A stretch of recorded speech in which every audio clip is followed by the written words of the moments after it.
Liberal government excluding the most vulnerable in our country. Why are the Liberals doing this? This is not fair. Can you sign here? Oh yeah, let's just sign here. See what they did? See what they did? They did this.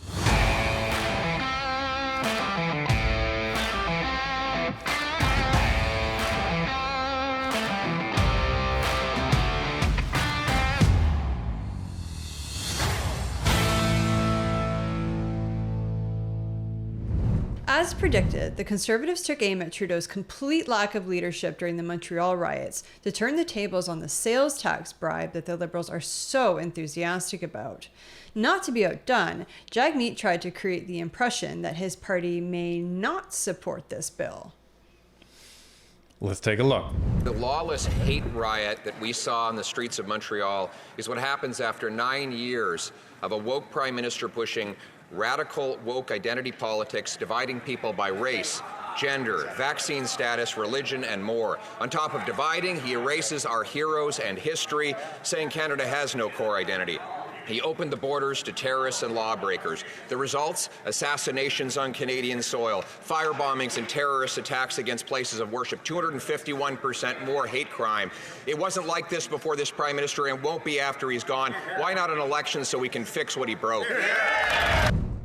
So, as predicted, we have Pierre going on the offensive of what happened over the weekend, trying to change the narrative in the House of Commons from the bribery, GST, and sales tax bill that we're still waiting on, to really what has been the culmination of the Trudeau government, which is riots going unchecked in the country. And I think they made 3 arrests. Yeah, that's fewer than in the trucker convoy, right? Which, by and large, was peaceful. I didn't hear about any violence. I didn't hear about any rioting. Well, and although it's not, consecutive days, these protests and this violence has been going on longer than the trucker convoy was going on. So right, but it's not on Justin Trudeau's doorstep taunting him about what a terrible prime minister he is, that he's dividing people in this manner. That's the only reason that they clamped down on the trucker convoy with the Emergencies Act, is because it was an embarrassment to Trudeau. 100%. I mean, they raised, what was it, $20 million in just a few days? Yeah. And the Liberals can't even raise it over the course of a year. Right. Mr. Speaker, I personally believe that it is shameful that anyone would speak of the violence that took place on our streets here in Canada in political terms for purely partisan political intention. Mr. Speaker, I believe it is all of our responsibility to stand up to such hatred and to condemn it in the strongest possible terms, unequivocally and on behalf of all decent Canadians.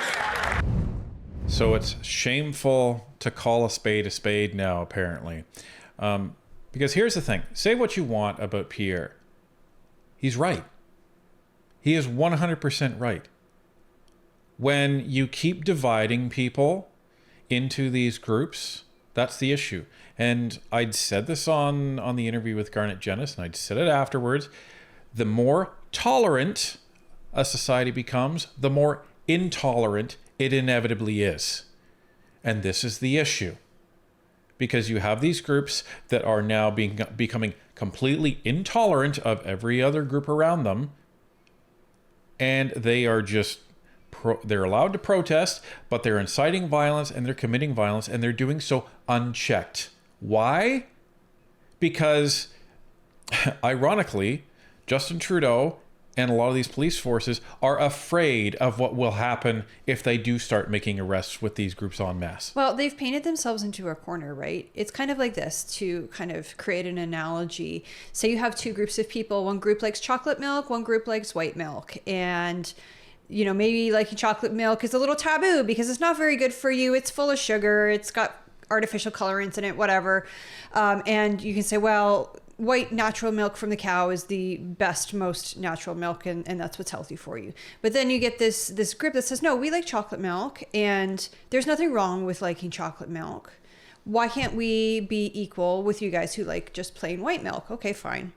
And eventually you get those people who are saying, well, if you're not accepting of people who like to drink chocolate milk, then there's something wrong with you. And that's this intolerance that Ryan is talking about. It's no longer, it's okay to like chocolate milk, it's okay to like white milk. Now it's, if you don't accept people who drink chocolate milk, then you're the bad person. Well, and they're even going a step further. You must like chocolate milk is basically where it's going at this point. So this is the issue. And so because he divides and divides and divides and divides and pits people against each other, it's inevitable that tensions boil over, and then you get this. And it's even worse when you don't hold them accountable. But a Liberal not holding anyone account, where's my shocked Pikachu face when I need it? After doubling housing costs and inflating food prices 37% faster in Canada than in the United States, with inflationary carbon taxes and deficit spending, the Prime Minister now has a tiny 2-month tax trick that will save you 10 cents on a pack of chips, save you a few pennies on a Christmas tree, but only after your Christmas tree is already up and decorated. You'll even save on Halloween costumes 2 months after Halloween. Does he really expect Canadians to fall for this tiny tax trick just before he quadruples the carbon tax on heat, homes, gas, and groceries? The Honourable Deputy Prime Minister and Minister of Finance.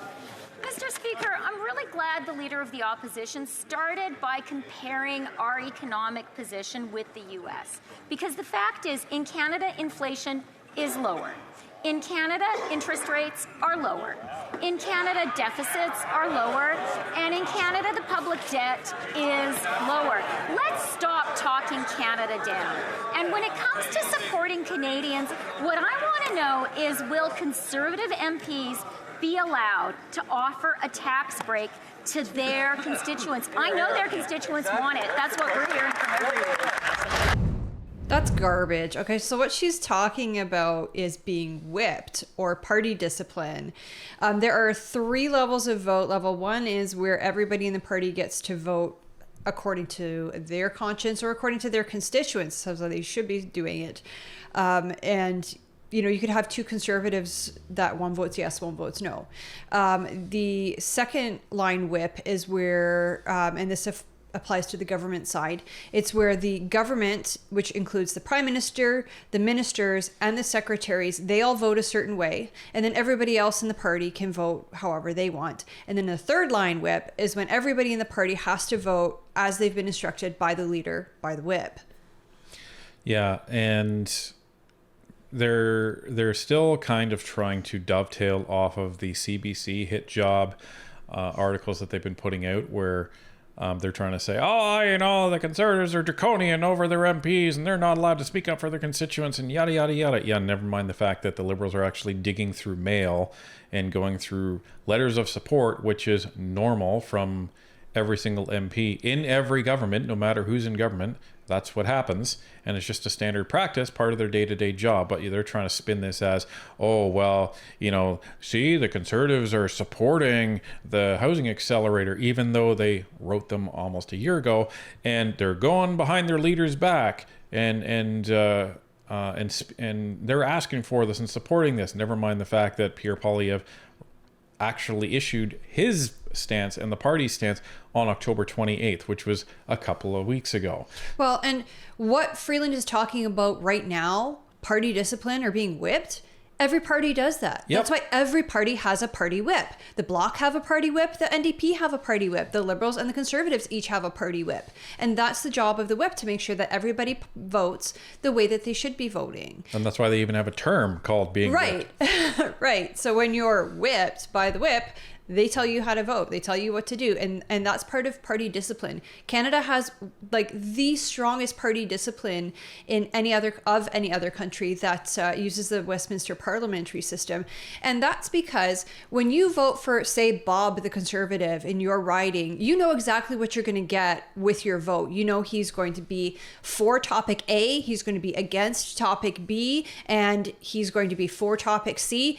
That's because that's the party platform. So you know exactly what you're getting when you vote for Bob, the Conservative. And that's why Canada has such strong party discipline. Yeah, there's pros and cons behind it, and those can be debated, but this is the way it is. Mr. Speaker, this from a minister who, after finding out that the economy is entering its 6th consecutive quarter of shrinking per capita GDP, that's income per person, down, while the American income per person is up. After she learned that there are 2 million people lined up at food banks, 38% more chronic homelessness, 1,400 homeless encampments in Ontario after 9 years of this government. She says we're not in a recession, we're in a vibe session, she says. So what's her message to people who are hungry and homeless after 9 years of her government? They just need to get with the vibe? Exactly. The Honourable Deputy Prime Minister and Minister of Finance. Mr. Speaker, my message to the leader of the Conservatives is to be a little more economically literate. I guess. Wow. Was Pierre not finance minister or shadow finance minister? He was on the finance committee at one point. Yeah. I think it was shadow finance minister. So this is from the journalist. Really? This is from the journalist.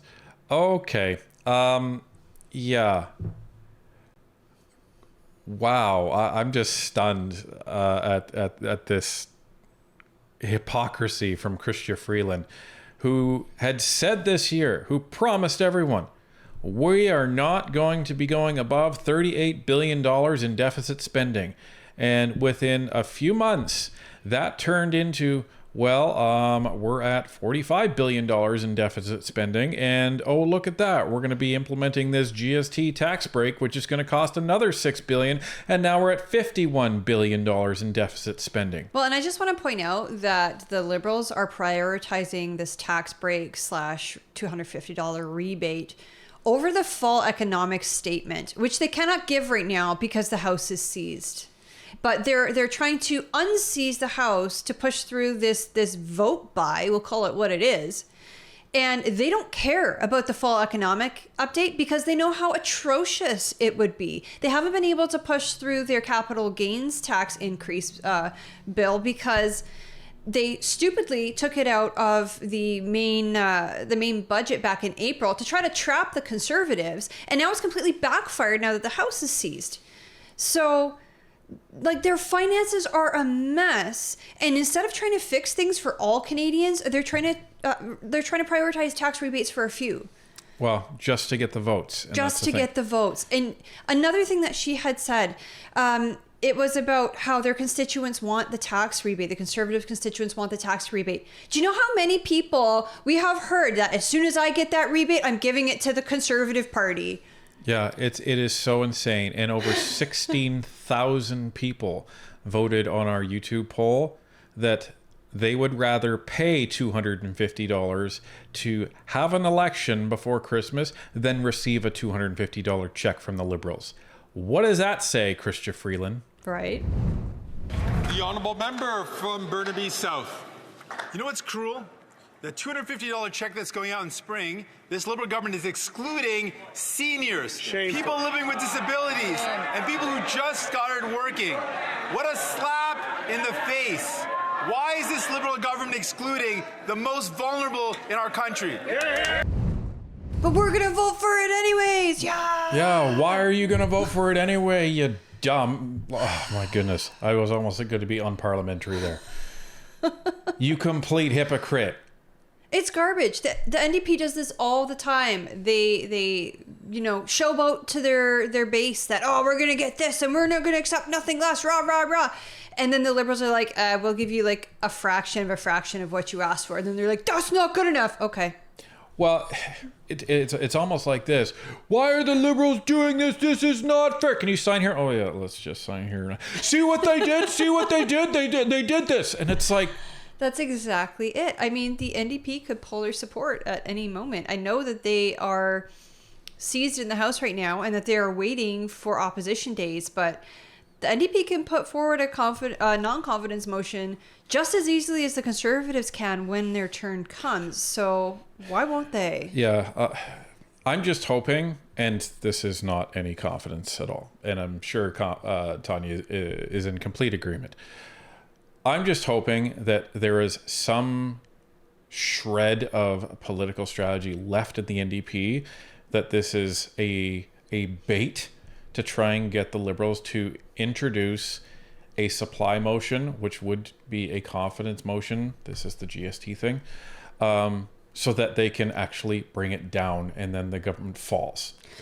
You know, I don't think that the NDP are going to do that. Of course not. 3 months before Jagmeet qualifies for his pension. Of course not. I think what's more likely is that that they'll unseize the House for this bill, that they will vote in favor of this bill. So it's got two parts, right? It's got the GST/HST removal portion for 2 months. And then it's got everybody who worked last year getting a $250 check in the spring. Why are those things so far apart? I think what's going to happen, maybe not what's going to happen, but what could happen, we'll say, is that they'll pass this bill, get the GST portion now for Christmas, and then leave some time for the Liberals to actually dissolve the House and pull the plug, essentially, and go to election either in the spring before April, so that they can say, well, if you elect us, then you get a $250 check, and if you don't, well, the Conservatives are going to cancel it. Or if they want to be really nasty, they could do it before Jagmeet qualifies for his pension in February. Is it a super likely scenario? Probably not, but I think it's still a possibility.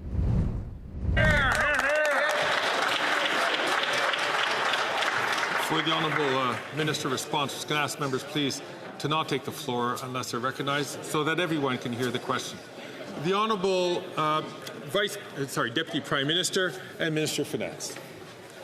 Mr. Speaker, I'd like to thank the NDP leader for his question, and I hope he and all members of this House will help work with us to unblock this Parliament and to get the support to Canadians that they need and deserve. When it comes to the Working Canadians rebate, we know that there are hardworking people across the country who have been through challenging times, and we know that now is the time to provide them with that extra support. I hope all MPs will join us in doing that.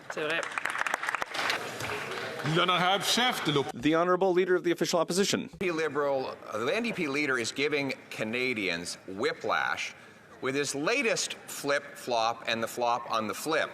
First, he said he tore up his deal with the Liberal government.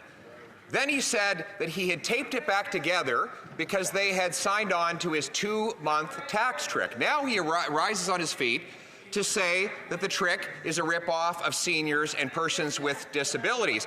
So then why won't he put his actions where his words are and vote for a carbon tax election so Canadians can choose between this 2-month trick and axing the tax for good? That's what we said. Well, and this is the problem. This is the problem with what the NDP keeps doing. Is, you know, they've cried wolf so many times, nobody believes them anymore. So what are you going to do?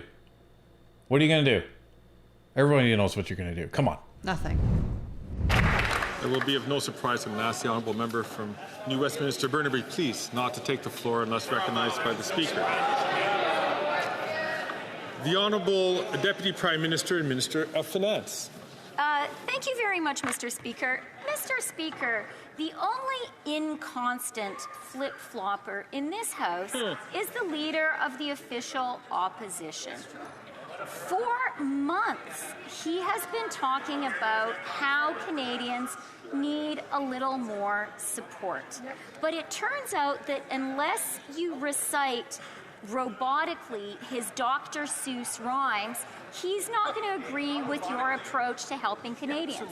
Now is the chance for him and his MPs to actually give Canadians some real support. Let's get together. That was really lame, Freeland. That was weak. Terrible. Yeah. A little more support. No, the Conservatives aren't looking to give Canadians a little more support. They're aiming to give us a lot more support. Well, they're aiming to cut off the shackles of big government and big bureaucracy and let us take care of ourselves, because if we're not paying for this bloated government carcass, then we can be self-sufficient. Right. Like, imagine how much more money Canadians will have in our pockets when they cut down the public service, when they take off the taxes, and they eliminate all this government waste. Just imagine how much more money you're going to have in your pocket. Now, don't get me wrong. It's not like you're going to have, hundreds of thousands of dollars back in your pocket. No, we're not going to be rich, but things will be manageable again. Right. Speaker, the streets of a major Canadian city were set on fire this weekend, and the Prime Minister was nowhere to be found. A radical, anti-Semitic, anti-Canadian mob burned cars, smashed windows, assaulted police officers, and the Prime Minister was nowhere to be found. It took him until noon the next day, and he offered the most basic platitudes resembling some standard condemnation that he's been offering after fomenting the hatred that he's now surprised about. So I have one question. When was the Prime Minister told about the riot, and why did he decide to keep dancing the night away? Yeah. So he wasn't nowhere to be found. Sorry, Melissa, but I disagree. He was found in Toronto at the Taylor Swift concert, making an idiot of himself. Well, and but she does touch on a point that we made on our live stream last night, which is, according to what we've heard, is that the riots were essentially finished and cleared out by around 6:45 p.m. Eastern time, and that Justin Trudeau was filmed, dancing to Taylor Swift at around 7:15. However, it's bad optics. Yeah, it still begs the question, what the heck were you doing and why were you doing it? You should have been in front of a microphone and you should have been talking to Canadians and telling them, this is not gonna fly. I'm not accepting this. Like, that's what leaders do. But, you were at a Taylor Swift concert. That's what teenagers do. The Honourable Minister for Public Safety. Mr. Speaker, my colleague, the Minister of Defence, I think properly explained the outrage that all Canadians felt at this wanton, reckless violence on the streets of Montreal. Mr. Speaker, we condemn unequivocally the rising and concerning rates of anti-Semitism and all other hate crimes in the country. We're working with provincial authorities, local police to combat this. And let me be very clear, Mr. Speaker, no matter what group you claim to represent or what cause you're advancing, if you're smashing windows and assaulting Canadians, you're a criminal and you'll face the full consequences of the law. Sorry, LeBlanc, evidently not. Yeah, I think you'll only face the full extent of the law if you're protesting peacefully in downtown Ottawa. Maybe you've got a bouncy castle there too. Yeah, and making our Prime Minister look like the moron that he is. That's when you actually face the full extent of the law. Right, that's when they have to call the Emergencies Act, and that's when they have to illegally shut down bank accounts. No other Western country, in recent history at least, has ever done that. But I do find it funny that LeBlanc actually said something. He made a big misstep by saying this. All Canadians are outraged. And as soon as he said that, all I could think of was the image of Justin Trudeau smiling, dancing, and looking, like he's having a grand old time at the Taylor Swift concert immediately after this happened. So he was so outraged that he spent the night jumping around and having fun. Well, and it was very obvious from the video that property was damaged. Cars were set on fire, windows were smashed, that sort of thing. I don't know if we knew at that time that whether there were fatalities or not. I suspect he didn't know, that Trudeau didn't know whether there were fatalities or not at that time. And he's having a grand old time at a concert. Well, and some of these businesses may not recover. Right. So some of these businesses, that's their livelihood, gone. That's their dream, gone. And you're having fun with Taylor Swift. What an outrage.